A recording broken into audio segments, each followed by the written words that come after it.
Okie dokie. Hey everybody, how's it going? Azren here, as usual. Azren the language nerd. Today I got my name on my shirt. There I am. Cool.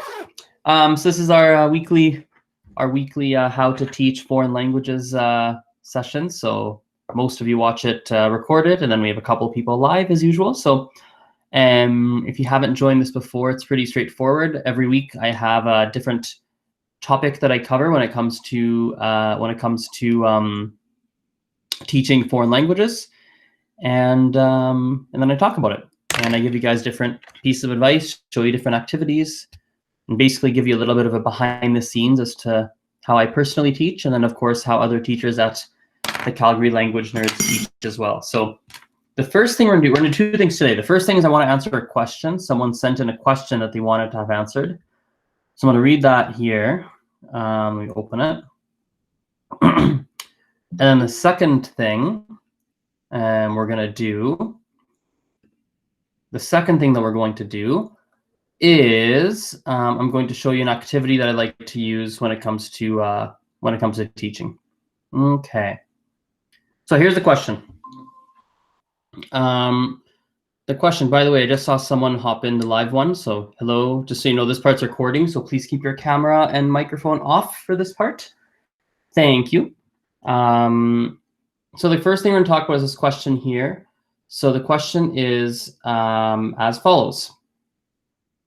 I agree with the more structured, goal-oriented conversation lessons rather than just a general, let's just talk about whatever and learn things along the way. I made a video talking about how to run conversation lessons. If you haven't watched that, you guys can go back and watch it. She continues and says, I've experienced students that really dislike a structured format and just want to chat for the whole hour.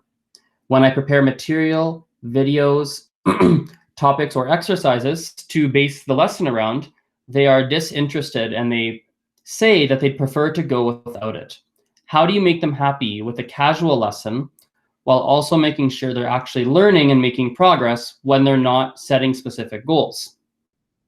I always feel like a sloppy teacher if I'm not coming with a proper lesson plan and assigning homework, but some students are happier that way.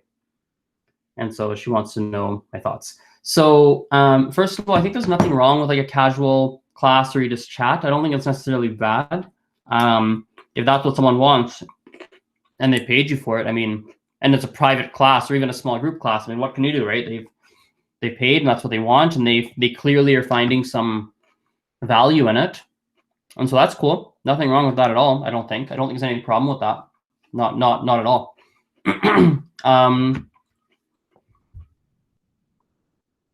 Reading the question again. I don't think it's necessary. I don't think it makes you a sloppy or a bad teacher if you don't have a proper lesson plan and you're not assigning homework and you're not going through videos and textbook things or things like that. I don't think it makes you a sloppy teacher. I have a quick anecdote. Like I have a student who, sorry, I got hair stuck in my throat. I have a student who has taken lessons for quite some time, and one of the only reasons he actually takes private lessons with me, and he will only take them with me. He refuses to use any other teacher that works for me. He must take them with me, which, to be between you and me, can cause some interesting rifts. Not rifts, but it causes me some complicated problems because sometimes I'd like to give him to another teacher to open up time, but he's very picky that it has to be me. So it is what it is. But one of the reasons is that we actually don't have a very structured approach to the class. And ultimately, the fact that he even shows up to class and does something means that he gradually learns and he's moving forward, versus if he took a more structured class, he wouldn't even take the class. He wouldn't even show up. So theoretically, the more structured class with homework and such would theoretically be better, and he would theoretically learn more. But if that's how the class was, he would never go to class. He would never show up, in which case he would never actually learn. So it's better to have a more loosey-goosey class and have him learn something than, you know, have a structured class that is technically speaking better, but that he'll never actually pay for or show up for. Does that make sense? So I think that's something to keep in mind. Like if they just want to chat and stuff and they're finding use in that, well, then by all means, go nuts. That's totally fine. The other thing that's worth saying, I don't know if I said it in that goal in that how to run a conversation class video. I might have said it in that session. I don't remember. But one thing that's interesting to think about is some people, when you set a goal, it actually makes them feel nervous.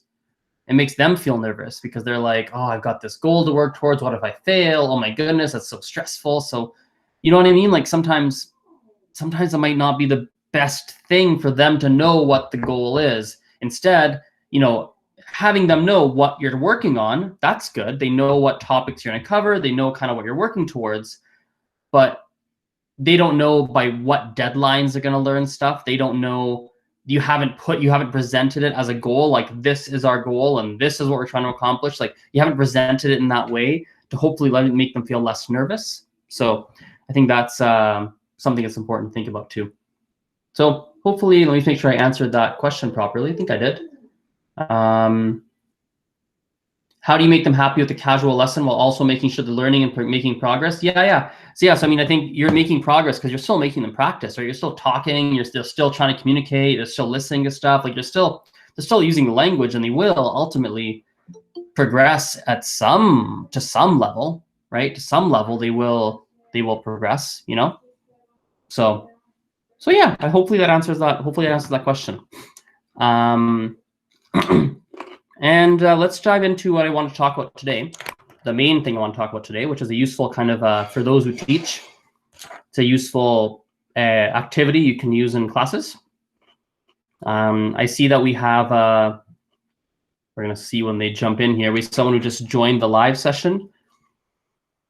I'm just going to make sure I tell them to keep their camera and their microphone off for the first chunk.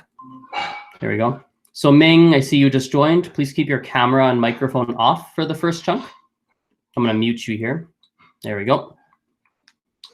Just keep it off for now because I'm just recording, and we'll have I'll have you turn your microphone on a bit later. Okay, so let me share my screen here. Man, these carrots are yummy. They're really yummy. Yum, yum for carrots. Okay.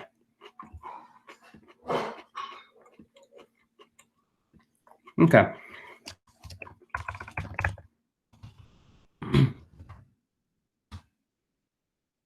I want to show you this website here.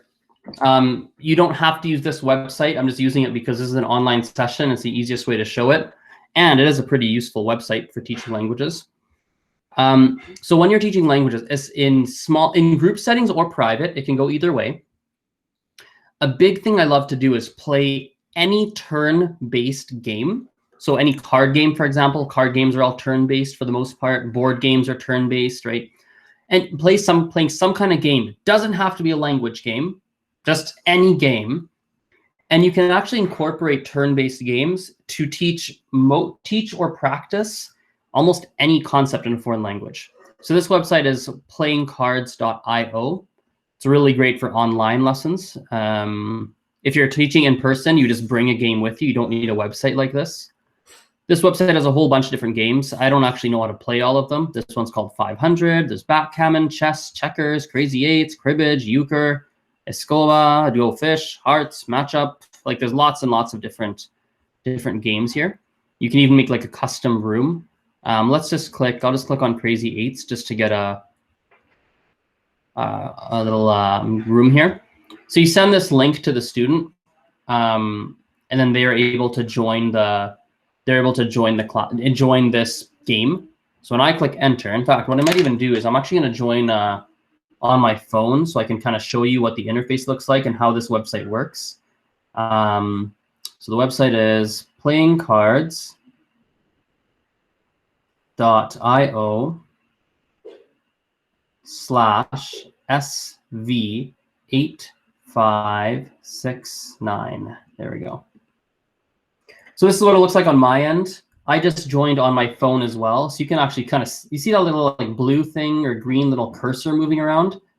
That's actually me on my phone. I'm doing that on my phone. So you can see where if I were a student, you can kind of see where their mouse is moving. And then if I can move my mouse too, and then you can if you were the student, you could also see my mouse moving around. You can move the cards around. You can do whatever the heck you want, to be honest. It's just like if this deck were in front of you and in real life, you could kind of theoretically anybody could do whatever they want with the cards, right? You can see the cards, you can flip them over. So what you do is you play any game. Let's say we're playing Crazy Eights. It could be any game here. We just have a deck of cards in front of us. You can make any card game. You can play with multiple students, right? So you can play a game. Let's say you're playing Crazy Eights. That's a name of the game. I'm going to take some cards in my hand here. You guys can see them. Now, I can see them, but students can't see my cards. Only I can see my cards. And what you do is after each turn, Crazy Eights, if you don't know how to play, it's not important. But let's say I take my turn and I play my card. After each turn, what you do is you make students either ask you a question, or maybe it's like they're going to be asked a question. So for example, let's say I taught a lesson earlier today about how to ask what questions in French. What's your name? What do you like to do in your free time? What is your favorite color? What this? What that? What blah, blah, blah. A bunch of what questions. So after each turn, the student would have to ask, for example, oh, Azren, what's your favorite color? Then I would answer. Then the student takes his turn. So me as a student, I'll do it off my phone here. I should probably take my cards in my hand. That would be a good idea. 1, 2, whatever, 3, 4, 5. There we go. I've taken my cards.